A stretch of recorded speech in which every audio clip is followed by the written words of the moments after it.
Hello, students. It's been a while since we've spoken. I've been behind, as you may be able to see. I finally corrected all the papers up to now, all the assignments. I'm going to have a new assignment up there soon after this.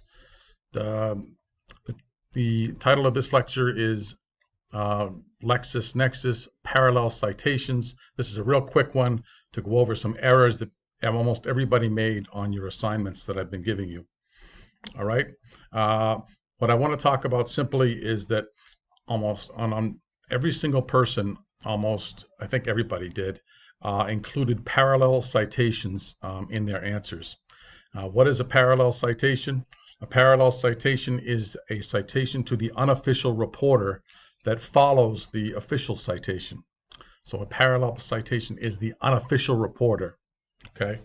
So the easiest way for me to tell you what it is to show you. I told you we only want official reporters, the official citation.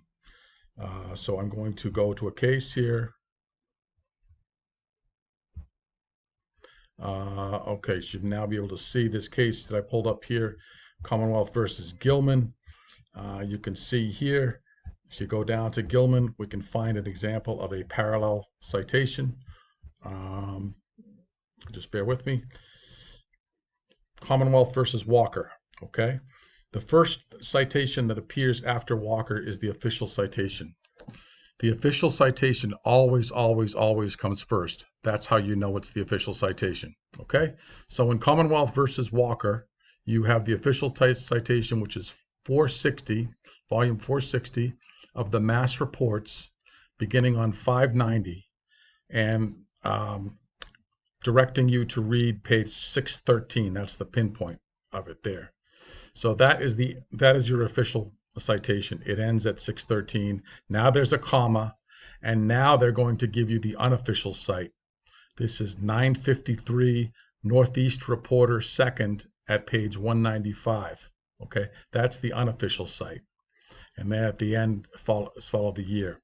What some of you were doing in your assignments, I could tell, is you have a quote here, a quote that the Gilman case is quoting from, and they've got the quote, however such evidence. You were taking this and you were copying it, and you were copying it all the way down to here, and you were including the Walker case as your reference. And maybe you use the Walker case because Walker quoted it, so you didn't use Gilman. So you just copy this whole thing. And what happens when you copy that whole thing? It's going to copy the whole site, Walker site, official and unofficial. And that's what a lot of you people did. A lot of you didn't even bother to get rid of these underlines here. These underlines are for the hyperlink. See how the whole thing is underlined? Remember, we only underline the case name, or we italicize it. Okay, so that's a very quick lesson for you to avoid this. So Lexis is not perfect. It will not always give us the perfect citation form if we are copying, for example, a quote within a quote. So when you look at your material, when you look at your quote, when you insert it into your memorandum or your assignment, always make sure to chop off the unofficial citation. Now, how would we do that in the Walker case? Well, I just told you in the Walker case, we would go 460 Mass 590 at page 613, and we'd stop there, and then we'd take the 2011 here in parentheses, and we'd move it to the end, and we'd get rid of that comma there. So it would be 460 Mass 590 at 613, followed by the 2011 in parentheses, excuse me.